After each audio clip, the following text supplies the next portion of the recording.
할렐루야. 주님을 예배하기 위해서 모이신 여러분들을 주님의 이름으로 환영하고 또 축복합니다. 오늘 드려지는 귀한 예배를 통해서 하나님께서 우리에게 은혜 베풀어 주시기를 바라고 또 우리의 영과 진리로 주님 앞에 예배하는 귀한 이 시간이 되기를 소망합니다. 우리 다 함께 찬송가 214장을 부르시겠습니다.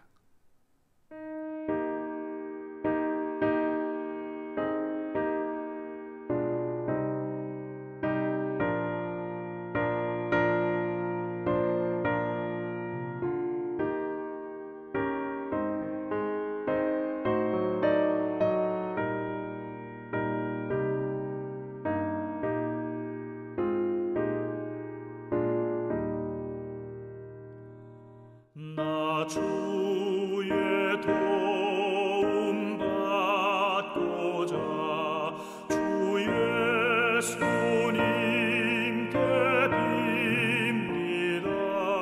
구원 허락하시사 날 받아주소서.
이 시간에 우리 한완웅 목사님께서 기도 인도해 주시겠습니다.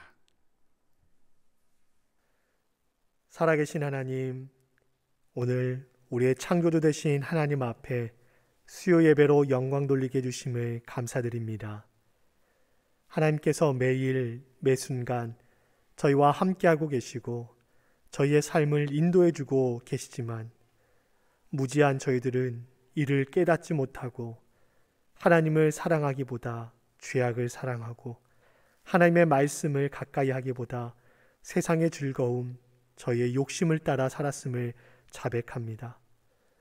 주홍과 같이 붉은 저희의 죄악을 자백하며 회개하오니 용서하여 주시고 예수 그리스도의 존귀하신 보혈로 정결케 하여 주시옵소서.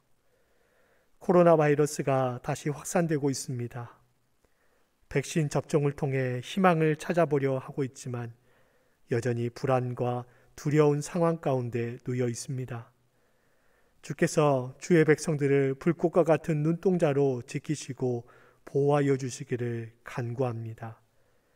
바이러스에 감염되어 고통 중에 있는 자들을 치료하여 주시고 가족을 잃어 슬픔 가운데 잠긴 자들을 위로하여 주시며 일선에서 바이러스와 맞서 싸우는 의료진들과 에센시얼 워커들을 주께서 위로하시고 새 힘을 허락하여 주시옵소서.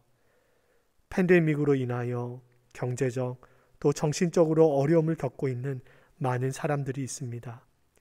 공중에 나는 새 한 마리도 돌보시는 하나님께서 친히 돌보아 주시고 저희들의 손이 그들을 돕는 작은 손길이 되게 하여 주시옵소서.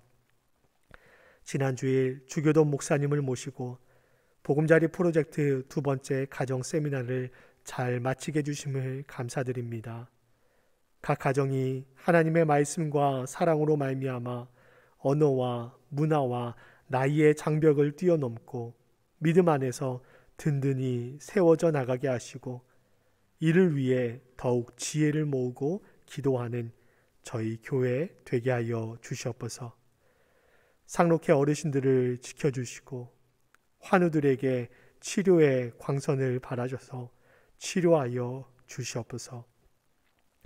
어려운 시기임에도 하나님의 부르심의 소명을 따라 먼 곳에 나아가 하나님의 사랑을 전하시는 두 선교사님 가정 계십니다.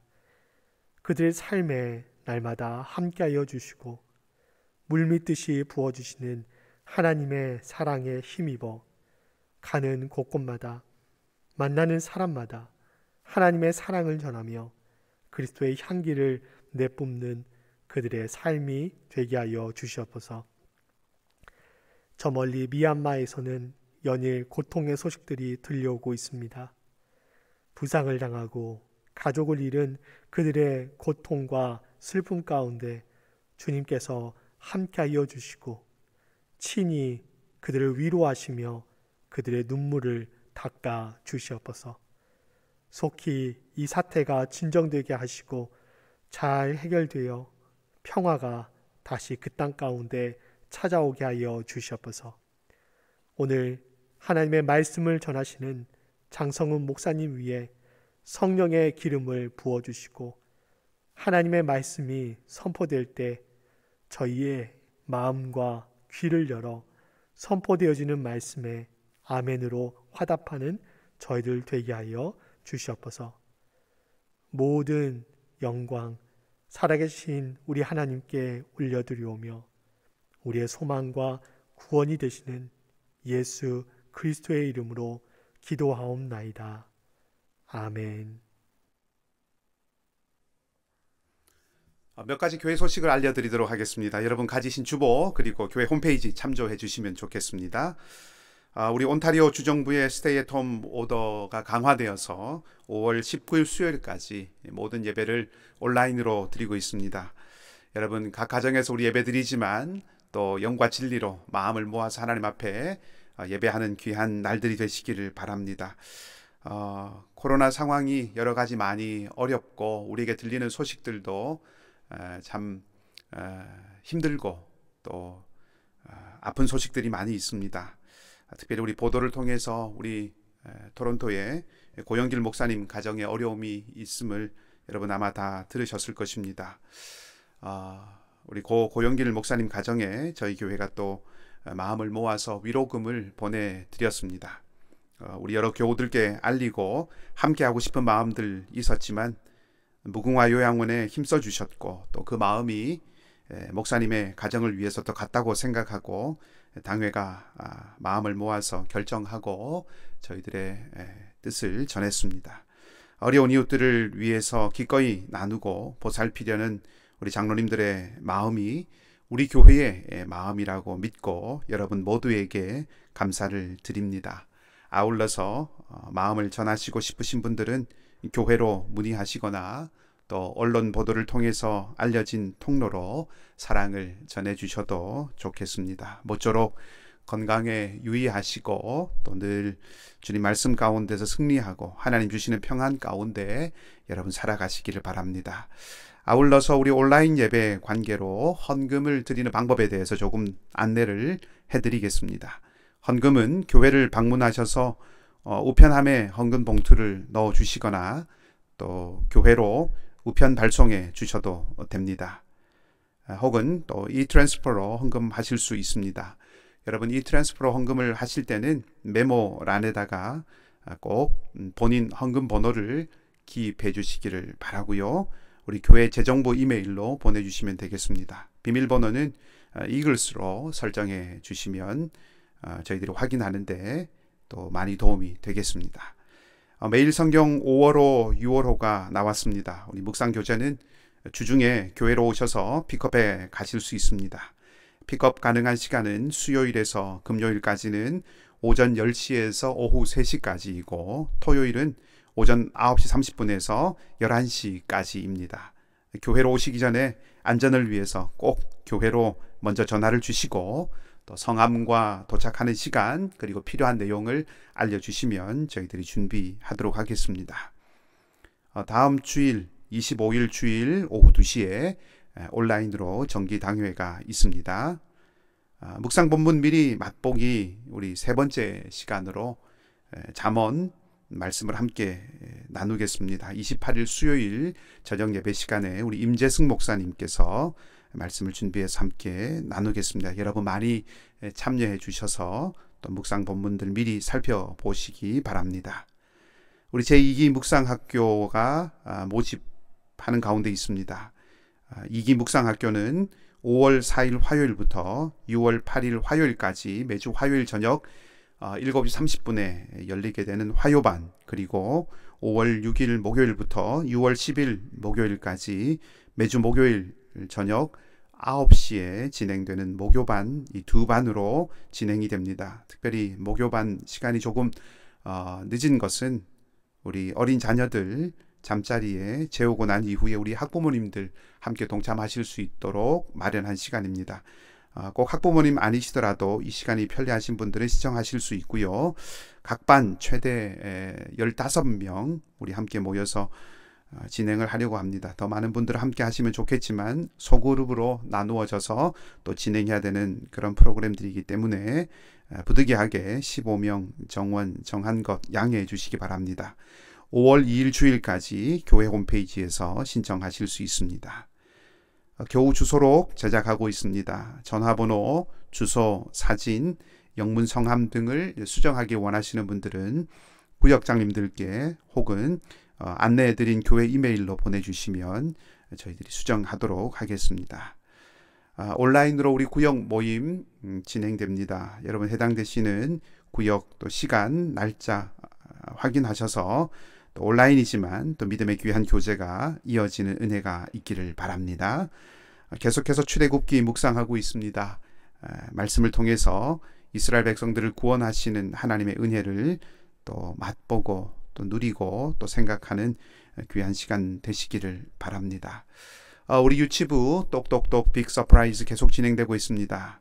어려운 시기 가운데 있지만 우리 어린 자녀들에게 복음의 귀한 말씀들을 심고 또 그 말씀을 나눌 수 있는 은혜의 기회를 또 만들어가고 있습니다. 우리 자녀들을 위해서 또 자녀들을 양육하는 귀한 가정과 부모님들을 위해서 격려해 주시고 또 기도해 주시기를 바랍니다. 다른 소식들은 여러분 교회 소식들을 주보 그리고 홈페이지 참조해 주시기 바라고요. 한 주간 동안 또 남아있는 한 주간 동안 건강하시기 바랍니다.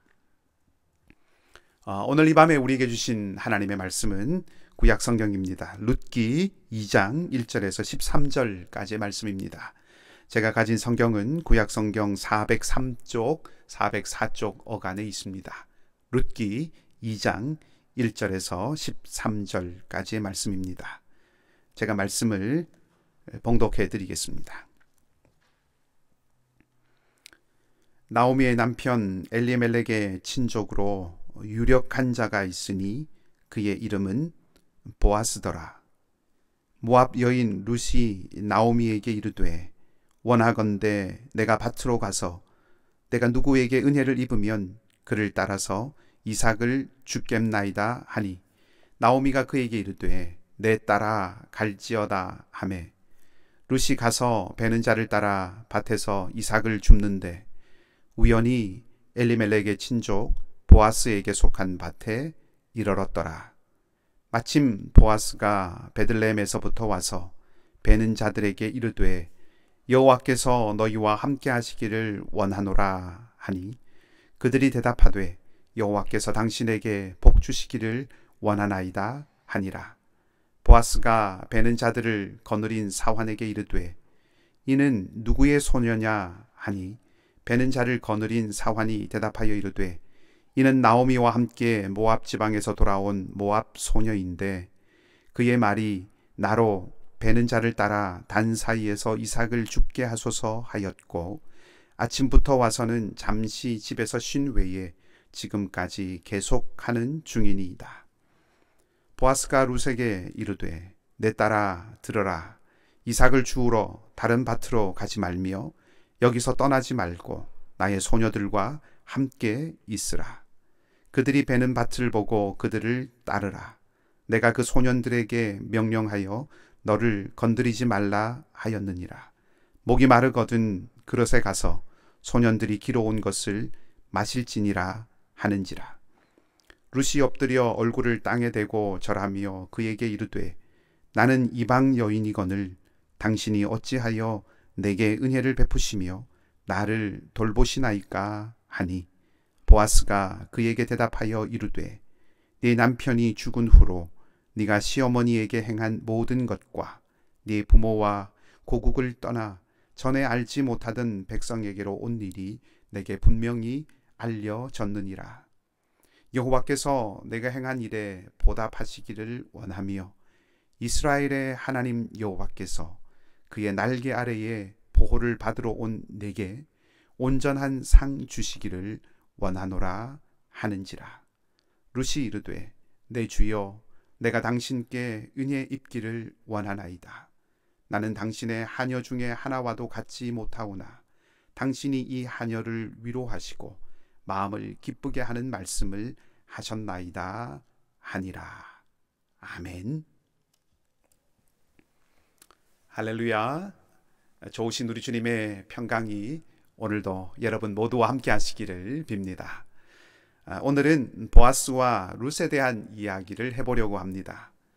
나오미와 함께 모압에서 베들레헴으로 돌아온 룻은 어려운 삶을 헤쳐나가기 위해서 밭에 이삭을 주우러 나갑니다. 이 밭에서 저 밭으로 이삭을 줍던 룻이 마침내 보아스의 밭에 오게 되고 그래서 이제 드디어 보아스와 룻이 만나게 됩니다.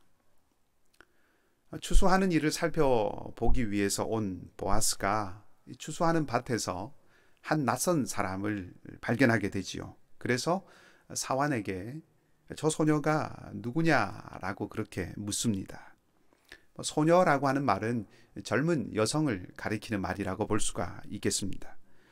사환은 룻에 대해서 말해줍니다. 그 말을 듣고 이제 보아스가 룻에게 말을 건네죠. 8절 말씀입니다.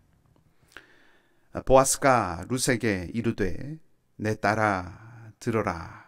이삭을 주우러 다른 밭으로 가지 말며 여기서 떠나지 말고 나의 소녀들과 함께 있으라. 아멘. 우선 이 보아스는 룻에게 내 딸이라고 합니다. 나오미가 룻에게 했던 말이지요. 가까움을 표현한 말입니다. 보아스가 룻에게 친근함을 느꼈다라고 이렇게 생각하고 그 친근함을 표현한 표현이라고 볼 수도 있겠지만, 가난한 이방 여인의 형편을 돌아보겠다 하는 마음이 이 보아스의 마음 속에 있다라고 하는 것을 우리가 생각해 볼 수 있습니다. 다른 사람들은 룻을 향해서 모압 여인이라고 했지만 보아스는 오늘 그렇게 말하지 않습니다. 룻을 함께 살아갈 이웃으로 받아들여주고 있다 하는 것을 보여줍니다. 이런 마음을 품은 보아스가 룻에게 방금 읽었던 8절 말씀처럼 다른 밭으로 가지 말고 자기의 소녀들, 자기 일꾼들과 함께 있으라고 말합니다. 여기에 함께 있으라 하는 이 말은 1장 14절에서 한번 만났던 말인데, 붙쫓았다라고 하는 말이 그 말입니다. 절대로 떨어지지 않고 꼭 붙어 있겠다 하는 뜻이죠. 그러니까 보아스는 룻에게 자기 일꾼들과 함께 늘 붙어 있으라 그렇게 말해주는 것입니다. 룻에게 이 말이 얼마나 고마운 말인지 모릅니다. 이 밭으로 또 저 밭으로 가지 않고 그 밭으로 가서 매번 주인에게 머리를 조아리고 이제 자비를 구하지 않아도 되게 되었다 하는 것이죠. 다른 사람에게 자비를 구하는 것이 나쁜 일은 아닙니다만은, 그럴 때마다 호의를 구하고 자비를 구할 때마다 마음이 움츠려들게 되는 것이 인지상정입니다. 보아스는 지금 그런 룻의 마음을 헤아려 주고 있는 것이죠. 그리고 자기 밭에서 이삭을 죽게 해서 룻의 삶에 대해서 어느 정도 자기가 책임을 지겠다 하는 그런 마음을 지금 표현해 주고 있는 것입니다. 이런 보아스의 섬세함이 여기서 끝나지 않습니다. 9절 말씀을 한번 보십시다. 그들이 베는 밭을 보고 그들을 따르라. 내가 그 소년들에게 명령하여 너를 건드리지 말라 하였느니라. 목이 마르거든 그릇에 가서 소년들이 길어온 것을 마실지니라 하는지라. 아멘. 보아스는 룻이 구체적으로 어떻게 해야 하는지를 말해주고 있습니다. 룻을 보호할 마음도 있고 또 목이 타면 물도 마시도록 해서 룻을 배려하는 자상함도 이 보아스가 갖고 있는 것을 우리에게 보여줍니다. 약한 사람들 중에서도 더 약한 사람이 이 룻이지요. 여성, 여인이라고 하는 측면에서 사회적으로 약한 존재입니다. 가난이라고 하는 측면에서 보았을 때는 경제적으로 약한 사람입니다. 모압 사람, 외국인이라고 하는 측면에서 보았을 때는 정치적으로도 약자입니다. 이것이 룻이지요. 2장 1절 말씀에 보면 보아스를 소개하면서 유력한 사람이다 라고 말하고 있습니다. 여러분, 유력한 사람은 어떤 사람입니까? 여러 가지 설명할 수 있겠지만 유력한 사람은 만나기가 쉽지 않은 사람입니다. 만나기조차 어려운 사람입니다.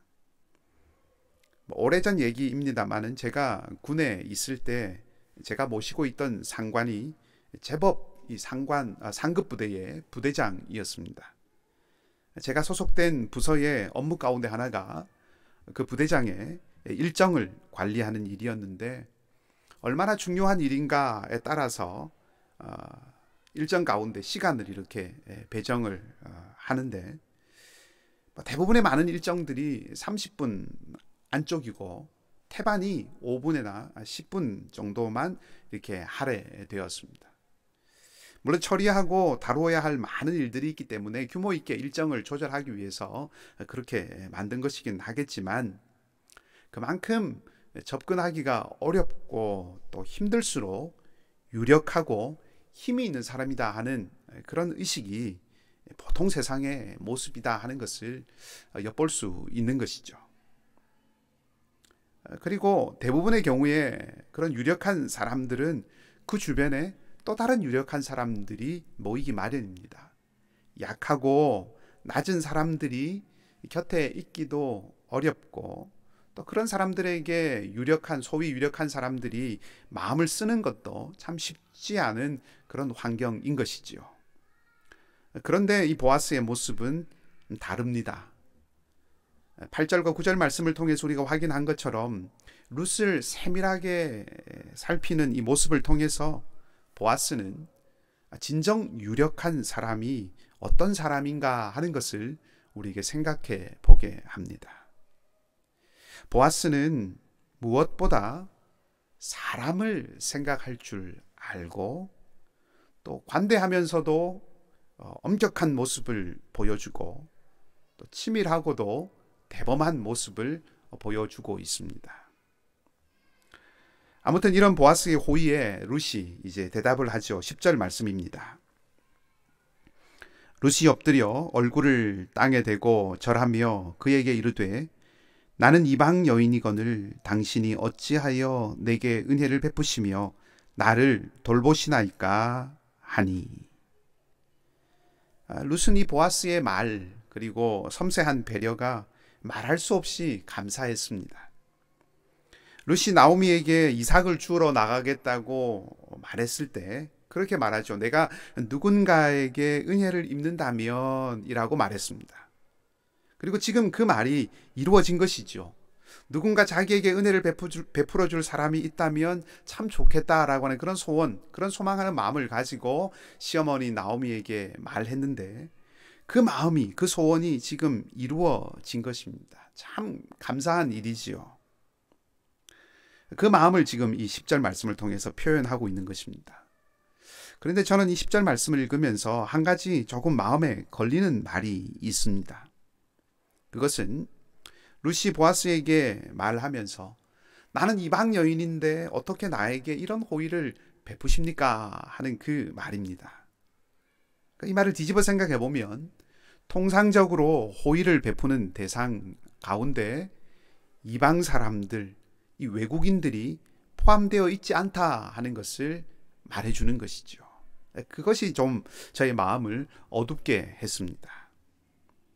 보아스는 오늘 그렇게 하지 않았지만 대부분의 사람들은 외국인들에게 인색했다 하는 것입니다. 우리의 모습을 얼핏 보여주는 것 같았습니다. 많은 경우에 우리가 살아가는 이 땅의 모습도 그런 면이 있지 않는가 하는 생각을 해보게 됩니다. 이제 5월이 되면 이제 캐나다 전체 인구 센서스를 이렇게 하게 되는데, 2016년에 캐나다가 인구조사를 했습니다. 그 인구조사 통계에 따르면 캐나다의 이민자의 비율이 22% 정도가 된다고 합니다. 5명 중에 1명이 이민자인 셈이죠. 특히 대도시에는 이민자의 비율이 훨씬 높습니다. 그래서인지 큰 도시들에서는 길거리에서 이민자를 만나는 것이 아주 흔한 일입니다.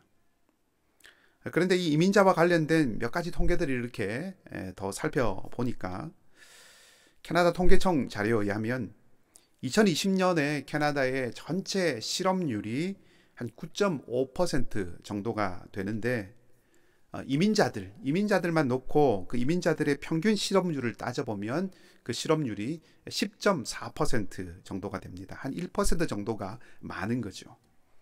근데 그 자료들을 조금 더 세부적으로 살펴보면 5년 이하의 이민자들의 실업률은 13.5%이고 5년에서 10년 정도 이제 이민 연수를 가지고 있는 분들은 11.7%의 실업률을 보이고 있고, 10년 이상 된 이민자들의 경우에는 실업률이 9.5% 정도가 됩니다. 캐나다 전체의 실업률과 같은 것이죠. 그리고 이 캐나다에서 애초에 태어난 사람들, 캐나다에 태어난 사람들의 실업률은 9% 정도입니다. 말하자면 이 캐나다에서 태어난 사람들보다 이민을 온 사람들의 실업률이 높고, 그것도 이민 후에 한 10년을 잘 버티고 있어야 이제 현지인과 비슷한 실업률을 갖게 된다 하는 것을 통계가 보여주는 것입니다. 그러니까 즉 이민자들을 많이 받아서 그 노동력으로 국가 경제를 운영하려고 하는 정책을 가진 이 캐나다와 같은 이런 나라들도 사실상 이민자들이 살아가는 것이 만만치 않다라고 하는 것을 이 통계가 보여주고 있는 것이죠.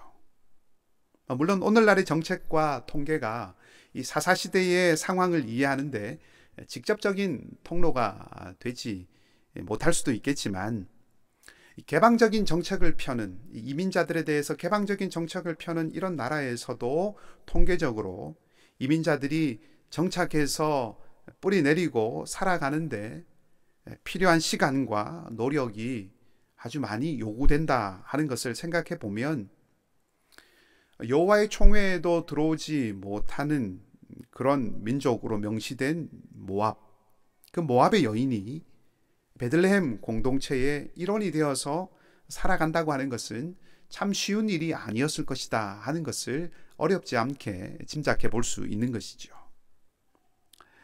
그런 룻의 삶의 고단함이 나는 이방 여인이거늘이라고 하는 이 말 속에 담겨 있다 하는 것입니다. 그러니 이 보아스가 보여준 이 세밀하고 섬세한 이런 보살핌이 룻에게는 정말로 큰 힘과 위로가 되지 않았을까 하는 것입니다. 저는 보아스의 배려만을 강조하려고 하는 것이 아닙니다. 유력한 자가 이 가련한 자를 헤아리고 또 어떤 면에서 이 가련한 사람이 유력한 자에게 또 합당한 감사를 표현하는 것을 통해서 유력한 자와 가련한 자가 서로를 헤아리고 서로를 인정해주고 그렇게 살아가고 있는 그 모습을 만들어내고 있다고 하는 것이죠. 이제 보아스가 룻의 말에 다시 대답을 합니다. 그리고 이 말 속에서 보아스가 룻을 지금 이렇게 세밀한 사랑으로 대하고 있는 이유가 무엇인가 하는 것을 우리가 발견할 수 있습니다. 먼저 11절 말씀을 읽어보겠습니다. 보아스가 그에게 대답하여 이르되 내 남편이 죽은 후로 네가 시어머니에게 행한 모든 것과 네 부모와 고국을 떠나 전에 알지 못하던 백성에게로 온 일이 내게 분명히 알려졌느니라. 아멘. 보아스는 룻에 대해서 듣고 알고 있었다라고 말합니다. 그런데 보아스가 지금 이야기하고 있는 것을 가만히 이 말씀을 보면 룻이 가족들에게 어떻게 대했는가 하는 것을 말하고도 있지만 보아스는 룻이 가족을 떠나서 본래의 가족을 떠나서 다른 민족 사이에서 살겠다고 결심했고 그리고 나오미 곁에 언제나 있겠다라고 말했던 그 결단 거기에 지금 초점을 맞추어서 말하고 있는 것을 우리가 볼 수 있습니다. 그러니까 룻이 가족들에게 헤세드를 베풀어 준 것에 대해서 뿐만 아니라 나오미를 위해서 자신의 고국을 떠나기로 결단한 그것에 대해서 그것이 참 특별하고 가치 있는 결정이라고 지금 보아스가 룻을 인정해 주고 있는 것입니다. 말하자면 보아스는 룻이 외국인이기 때문에 거부되거나 혹은 인색하게 대해야 될 그런 대상이 아니라 오히려 룻의 이 결심과 행동을 볼 때에 존경받고 또 보답을 받을 만한 그런 가치가 있는 사람이라고 말해주고 있는 것입니다.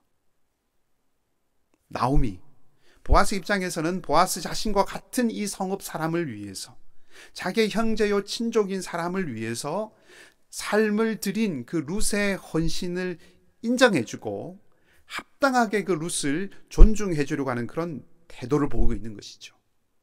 바로 이런 태도가 공동체와 이웃을 위해서 헌신하고 땀 흘리고 사랑을 나누는 모든 사람들에게 보여주어야 할 마땅한 태도다 하는 것을 보아스가 말해주고 있는 것입니다.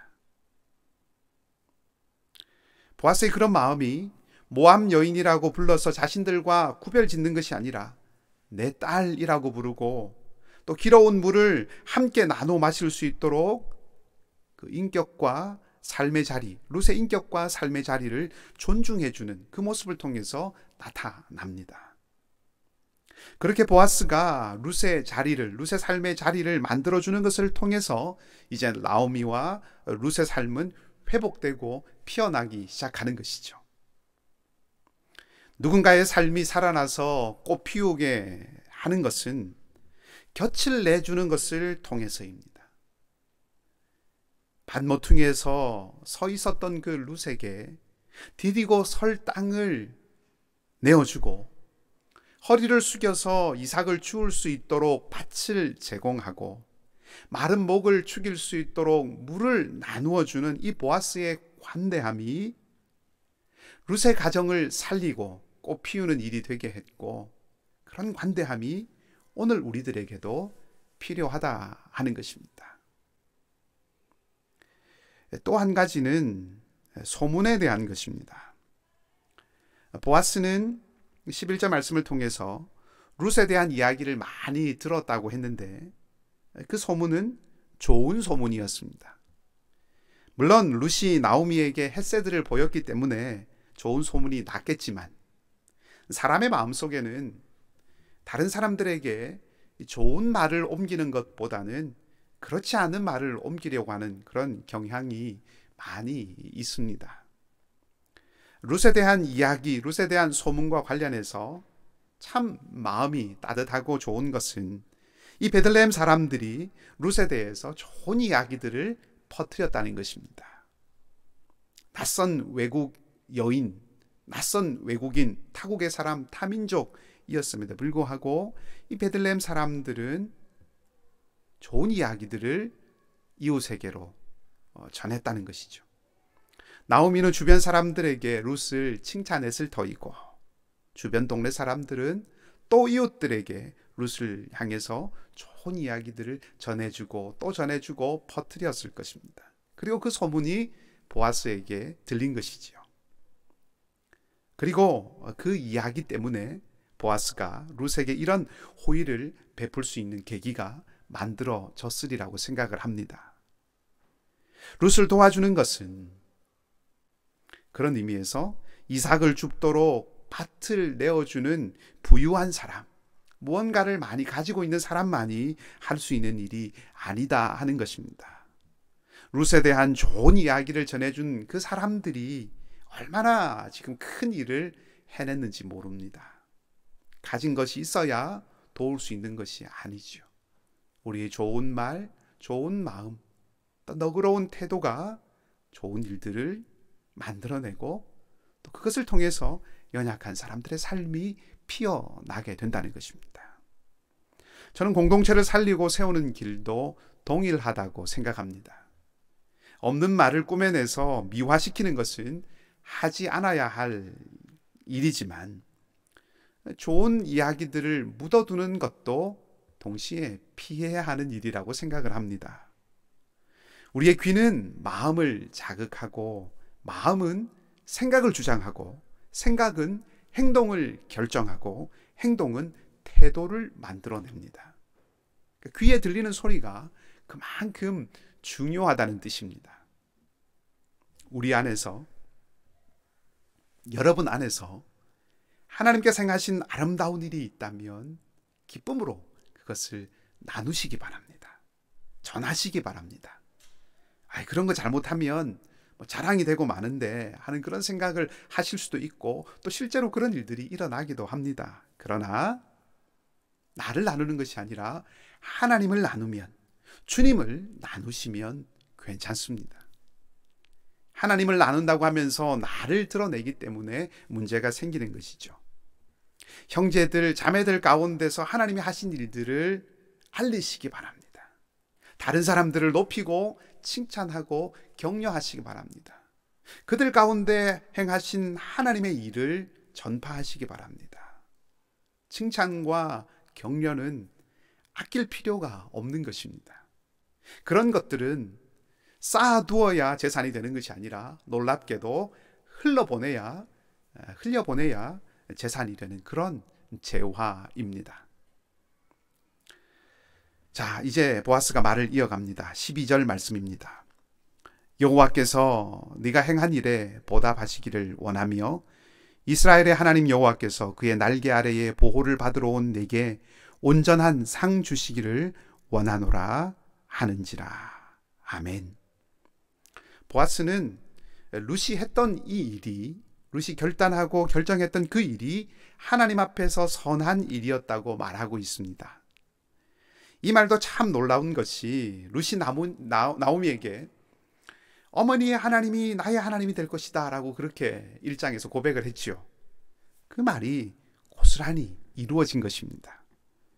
보아스는 룻이 이방 여인, 다른 민족 사람이 아니라 하나님의 날개 아래에 있는 사람이라고 지금 말하고 있고, 하나님이 룻에게 그래서 상 주시기를 원한다라고 그렇게 말합니다. 보아스는 룻이 이방인이 아니라 자기와 함께한 나의 백성이라고 하는 것을 말해주고 있는 거죠. 그리고 이 이스라엘의 하나님은 유다 베들레헴 사람들만이 아니라 그에게 의탁하는 모든 사람들을 품고 보호하시고 지키시고 상 주시는 그런 하나님이라고 보아스는 고백하고 있습니다. 유다 사람, 아브라함의 후손이라고 하는 그 어떤 혈통적인 조건이 아니라, 그것이 하나님의 백성이 되게 하는 것이 아니라, 하나님을 의지하는 사람은 누구나 다 하나님의 보호 아래 있을 수 있다 하는 것을 보아스가 말하고 있는 것이죠. 파격적이고 놀라운 이야기입니다. 보아스는 하나님을, 이스라엘의 하나님을 관대하고 풍성한 분으로 믿고 있습니다. 그리고 그 하나님에 대한 믿음, 그 믿음과 같은, 그 믿음과 동일한 자신의 성품을 오늘 말씀을 통해서 보여주고 있습니다. 우리의 믿음이 우리를 형성합니다. 우리의 믿음이 우리를 만듭니다. 하나님이 어떤 분이신지, 하나님은 어떤 분이신가 하는 그 하나님에 대한 우리의 믿음이 우리의 태도를 결정하고 우리의 생각을 결정하고 우리의 삶을 만들어 간다 하는 것입니다. 하나님은 관대하고 풍성한 분이십니다. 누구든지 그 날개 아래로 피하는 사람은 품어주시는 분이십니다. 그 관대함으로, 그 너그러움으로, 그 풍성한 사랑으로 하나님은 우리를 품어주셨습니다. 마치 보아스가 룻을 배척하거나 혹은 인색하게 대해야 할 그런 사람으로 여기지 않고 자기 밭에서 나는 소출을 함께 나누어 먹고 같은 땅에서 함께 살아가야 할 이웃과 형제와 자매로 그렇게 보았던 것처럼 하나님은 당신의 사랑, 당신의 그 풍성한 관대함으로 죄와 허물이 가득하고 하나님을 오히려 반역하고 대적하던 우리를 아들로 또 딸로 삼아 주셨습니다. 보아스의 사랑과 헤아림이 룻의 또 나오미의 가정을 다시 살게 했듯이 하나님의 사랑과 헤아림이 우리를 다시 살게 했습니다. 이 은혜를 인정하고 이 은혜를 우리가 고백한다면 그 하나님의 성품이 우리의 것이 될 수 있어야 합니다. 예수님은 1만 달란트를 빚졌다가 그 빚을 탕감받은 그 종에 대한 이야기를 해주시면서 은혜가 정말 은혜가 되는 삶이라고 하는 것은 은혜를 다시 베푸는 것을 통해서 만들어질 수 있고 경험될 수 있는 것이다 하는 것을 일러주셨습니다. 우리에게 베푸신 은혜를 우리는 하나님께 도로 갚을 수 없습니다. 불가능한 이야기지요. 그러나 그 은혜를 흘려보낼 수는 있습니다. 그리고 은혜는 흘려보내어질 때, 나누어질 때 더욱 넘치는 것입니다. 이것이 우리가 믿는 믿음, 우리의 신앙의 신비입니다. 이 신앙의 신비가 여러분의 삶에 늘 경험되어질 수 있기를 소망합니다. 마지막으로 이제 룻이 보아스에게 대답을 합니다. 13절입니다. 룻이 이르되 내 주여 내가 당신께 은혜 입기를 원하나이다. 나는 당신의 하녀 중에 하나와도 같지 못하오나 당신이 이 하녀를 위로하시고 마음을 기쁘게 하는 말씀을 하셨나이다 하니라. 아멘.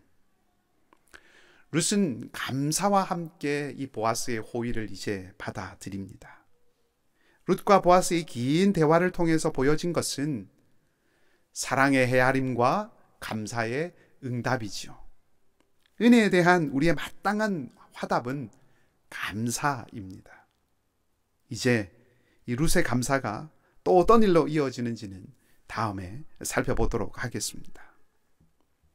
오늘 보아스와 룻의 대화를 통해서 이제 룻과 이 나오미의 가정에 새로운 삶의 길이 열려가는 것을 우리가 보았습니다. 그리고 보아스가 룻을 대하는 모습 속에서 하나님께서 우리를 어떻게 대하시는지를 우리가 확인했습니다. 봄은 시간이 지나간다고 오는 것이 아니죠. 삶과 세상의 봄은 하나님의 은혜 안에서 우리가 서로에게 봄이 되어줄 때 찾아오고 피어나는 것입니다. 관대함을 보인 보아스, 룻의 삶을 섬세하게 헤아리고 그 삶에 존경을 표했던 이 보아스, 그리고 은혜에 감사할 줄 아는 룻, 이웃을 좋게 말해주는 베들레헴 사람들, 이들 모두가 함께 어울려서 이 모두가 함께 어우러져서 만들어간 것이 룻과 나오미를 조금씩 회복시키는 봄이 되게 했습니다. 우리 안에도 이런 은혜가 있어서 어려운 시기이지만 팬데믹으로 고달프고 또 필요한 그런 날들을 보내고 있지만 날마다 회복과 새로움의 역사가 여러분의 삶 가운데 이어지기를 주님의 이름으로 축복합니다. 함께 기도하겠습니다. 하나님, 추수 때가 되었지만 밭 모퉁이에 서서 누군가의 은혜를 기다려야만 했던 룻, 기껏해야 이삭을 주울 수밖에 없고 그 주운 조금의 이삭의 삶을 의탁해야 했던 룻과 나오미의 가정에 이제 봄이 찾아오는 것을 보았습니다. 관대하시고 풍성하신 하나님을 섬기던 보아스가 보인 그 세밀한 사랑과 모든 베들레헴 사람들의 따뜻한 마음씨, 그리고 은혜를 감사로 여길 줄 알았던 룻이 은밀하지만 일하시는 하나님의 손길 아래에서 함께 만들어가는 봄임을 보았습니다. 어렵고 피곤한 팬데믹을 지나는 우리의 삶에도 계절만이 아니라 삶과 마음의 봄이 오기를 원합니다. 주님의 은혜를 베풀어 주시옵소서. 팍팍하고 쉽지 않는 우리의 매일의 삶에 보아스를 통해서 보이신 하나님의 풍성하고 관대한 손길이 따르기를 원합니다. 약하고 피곤한 우리의 손과 마음을 주님이 붙들어 주셔서 일어서게 하시고 힘을 얻게 하여 주시옵소서. 주님, 마음이 더욱 협소해지기 쉬운 이때에 우리의 마음이 애정과 헤아림으로 가득하게 해주셔서 서로가 서로를 위해서 곁을 내어주고 힘이 되고 격려가 되는 관계들이 되게 하여 주시옵소서. 그리하여 깊은 골짜기와 같은 이 시기를 지혜롭게 잘 건너가며 우리 삶의 매일매일의 날들 속에서도 봄 같은 희망이 물 오른 나무처럼 피어나게 하시고 소망이 아름다운 열매가 되어 맺히는 은혜가 있게 하여 주시옵소서. 상록회 여러 부모님들을 지켜주시고 사랑하는 자녀들의 삶을 붙들어 주시되 하나님 나라의 꿈과 소망 가운데 자라가게 하시고 지혜와 명철을 더하여 주시며 학업과 취업의 모든 자리들도 주님께서 선하게 열어 주시옵소서. 선교사님들의 사역을 붙들어 주시고 무엇보다 약하고 지치고 상한 교우들을 찾아가셔서 능하게 하시고 수술 후에 회복 중인 교우들과 재활 중인 형제자매들의 손을 오늘도 붙들어 주시옵소서. 우리 이글스필드 식구들을 모두의 삶을 주님의 날개 아래 보호하시고 지켜주시기를 다시 한번 간절히 소망하며 좋으신 우리 주님 예수 그리스도의 이름으로 기도하옵나이다. 아멘. 우리 마지막 찬송 405장을 함께 같이 부르시겠습니다.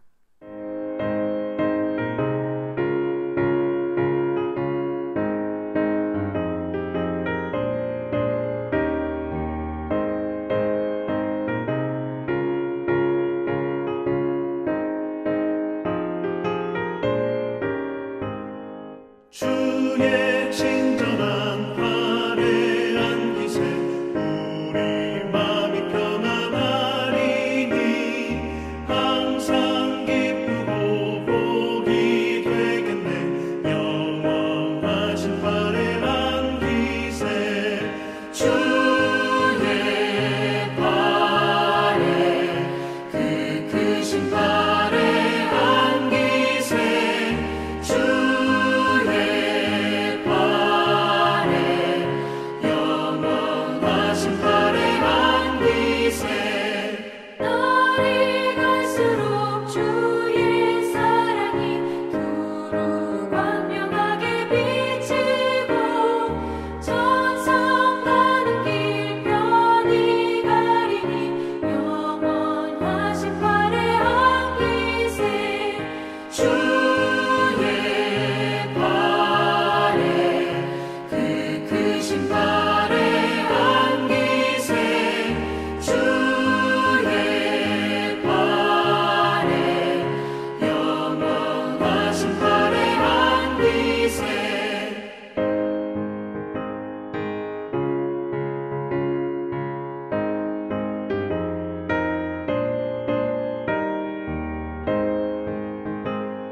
주의 보좌로 나아갈 때에 기뻐 찬미 소리 외치고 겁과 두려움 없어지니 영원하신 팔에 안기세 주의 좌에 그 크신 팔에 안기세